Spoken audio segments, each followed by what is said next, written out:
We're at the halfway point, guys, of Power. It's episode 5 of season 2, and we are looking at who you are and who you want.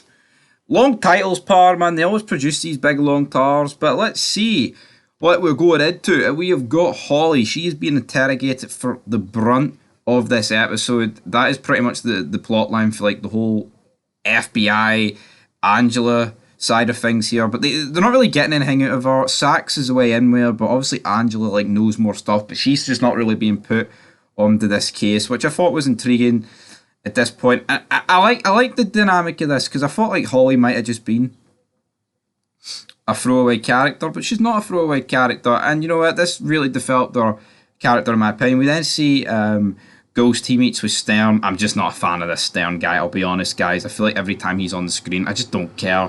I just, like, in season 2, they're trying to, like, not show the club as much. They're trying to show it from a point of, like, it's like, there's, like, business problems rather than, like, inside truth.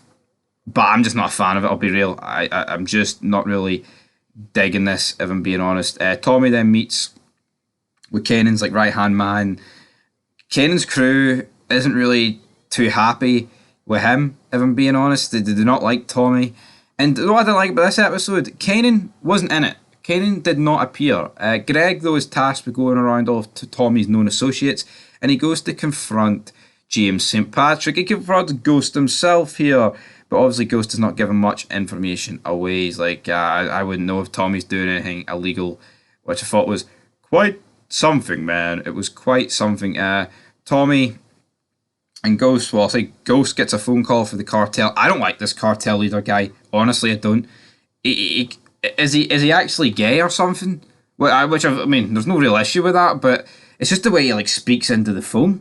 It's almost like he's sucking. If you catch my drift, honestly, man, at this point, it's like, what is this guy doing? But he's demanding at this point for the funds quicker, which then Ghost and Tommy have to come up with a plan to do this. They have to expand their territory. Ghost visits Ruiz. He says, right, well, we just wipe out the Serb and take his territory, but then Tommy wants a compromise. He says, no, we're not going to wipe out the Serb, but we'll take away the Serb's connection, which means he has to fall in line with us and he can move our product, which I think was the smarter move. And to be honest, I feel like Tommy makes all the smarter moves compared to Ghost. I actually do not really understand why Tommy is kind of under the thumb of Ghost. Now, they have kind of changed their leadership to a point where it is Tommy and Ghost at the top. But if I'm being honest, man, I think Ghost's a bit of a fraud.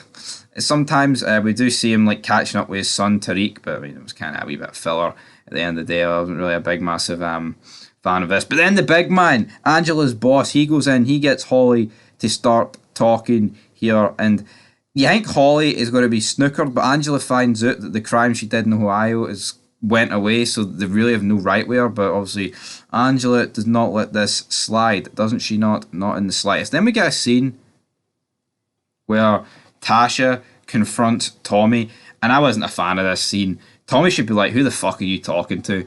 I mean, if him and Ghost are equal, why should Tasha get to speak down to Tommy? Like saying, oh, you should have told me about Ghost. Why should he betray his best friend?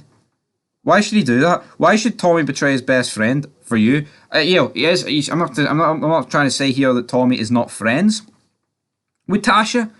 Of course he is. That's not what I'm trying to go for here.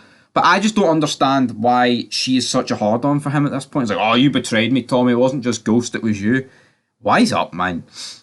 Absolutely wise up. Play the game. Tariq then returns home to Tasha, and Tasha grounds him for visiting his dad. God forbid the kid wants to visit his fucking dad, and now he's grounded for 2 weeks. He's not allowed to play the PlayStation. He's not allowed to play Assassin's Creed. It is all over for him, and I felt sorry for Tariq here. I really felt sorry for him. It's like an absolute mess personally for Tariq, and Tasha's just becoming very unlikable, and I've just got a feeling that she's probably going to be one of those characters that survives right to the end of the show, and I'm not a fan of that. It's a big rich town, just not for Tariq. Assassin's Creed is out the window. We then have I just was not a fan of this scene. We have Ghost trying to confront Stern, his wife's there, and you've got all these people wearing like the GIMP masks. This is like very reminiscent of Squid Game. But I think this is what happens with higher ups. It's just like a fucking orgy, and they all wear these wee pish masks. I hate this. Fucking Parr is doing a lot of things right in my mind, but see this Stern storyline and this Stern character, I just do not fucking care for him, and it's just filler. I don't care. Ghost does not need this. There's a million and one things going on at the minute. I just do not care for this. We then get Ruiz, Tommy, and a few of Ruiz's guys like take down the Serb contact. They steal the drugs. They basically just wipe out his pipeline, so to speak, which forces the Serbs' hands. They then spray the wall saying, "You filthy gypsy." So in time, this will point to the Albanians that have done it, because he's like, "That's only a thing the Albanians would say, you little bastard," which is quite intriguing. So the Serb does find out about this. He's like, "Fucking Albanians will pay for this." So yeah, Tommy had this all planned out, didn't he? Tommy then visits the Serb and then basically locks down the contact here with the Serb. But yeah, you can use us and mine and Ghost's product, and we'll be able to do what we can do.